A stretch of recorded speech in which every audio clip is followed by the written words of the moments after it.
After defeating two others in the primary, Daniel Carey, an assistant district attorney for the Northwest DA's office and an Easthampton city councilor, is the Democratic candidate for the 2nd Hampshire District seat. He'll face Republican Donald Peltier in the general election. I asked Carey, why was the time to run now? Well, with John's retirement, John Sybeck has had the seat for 16 years and has done such a good job.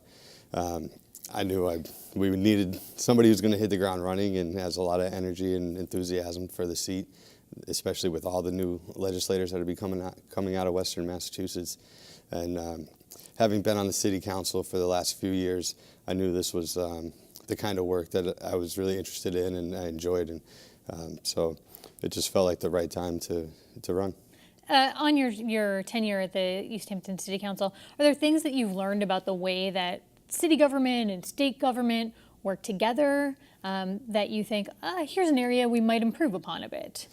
Yeah, I mean, the number one thing is how connected everything is. I started on the Easthampton School Committee, and I chaired the school committee's finance subcommittee, and what a huge effect that has on the overall city budget. And since I've been on the city council, I've been on the finance committee, and so I've seen that.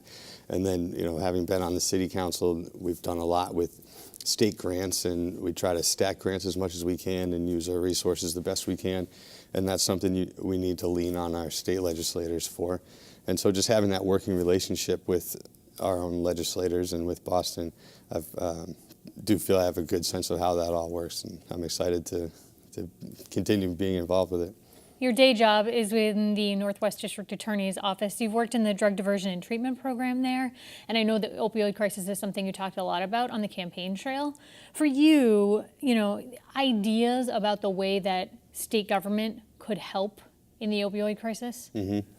Yeah, that diversion program is something I'm very proud of, to help DA Sullivan start that a couple of years ago and to run it for the last couple of years, and really to help folks who are getting into the criminal justice system because of their addiction issues and not because of their criminal tendencies, and to really help folks.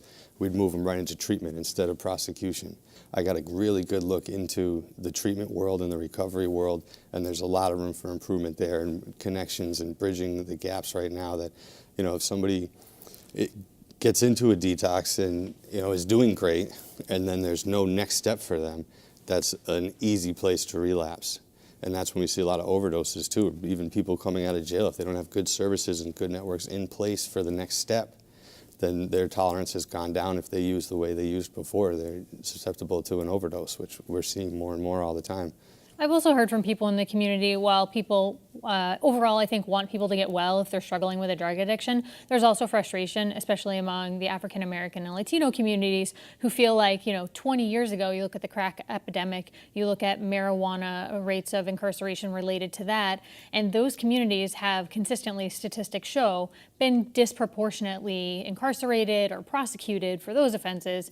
And now here we are with the opioid crisis, which is primarily seen as something that older white men are more prone to, and we want a treatment path for them. So have you heard from members of the minority community who've expressed their frustration and their outrage at the way that these two things are being treated differently?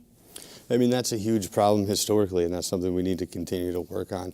We're lucky out here in Western Mass, excuse me, and especially in the 2nd Hampshire District, that we've got such a progressive district attorney with Dave Sullivan, and that we've got these treatment options for who's ever coming through the door.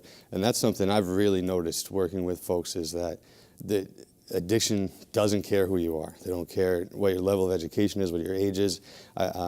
It doesn't, as you said, it doesn't just affect middle-aged white men. We've got folks coming in with addiction issues from all backgrounds, and we need to help all of them. There should be absolutely no reason for it to be disproportionate like that. Earlier in your career, you started out as a paraprofessional in special education, right? Mm-hmm. Yep. And I noticed on your campaign website, one of the things that you're interested in is finding adequate funding for schools. How do you define adequate funding? What's enough? There's never enough. There's never enough, is there? Yeah, I mean, that's such a huge issue, and we hear about it all the time. It's a political buzzword. It's a talking point every campaign. We need to fix the funding formula. And what we really need to do is actually fix it, not just talk about fixing it. The real problem with the funding formula is it's outdated.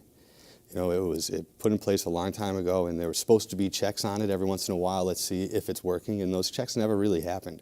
And so now the problem's become bigger than it ever should have been. And we feel it out here in Western Mass especially, where we've got more rural concerns.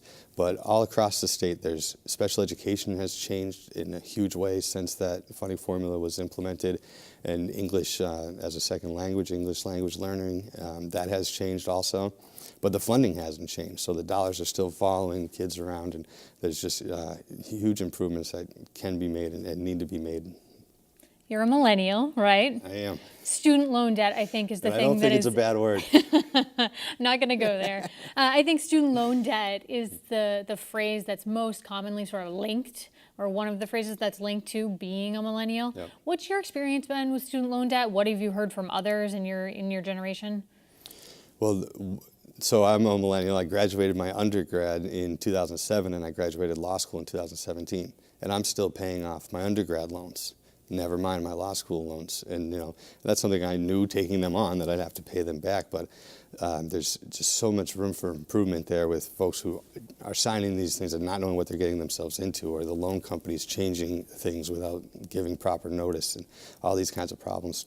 But over the course of the summer and on the campaign, what I've really heard is from folks who aren't millennials, parents and grandparents who are dealing with these loans. Whether they helped students out? Exactly, yeah, or or if the students have, either they helped them out when the loans were taken out, or they're helping them out now, but it's really affecting everybody, and it's another area where there's room for improvement there. And Senator Lesser's done a great job starting that fight, and that's another thing we need to just continue on, and making sure.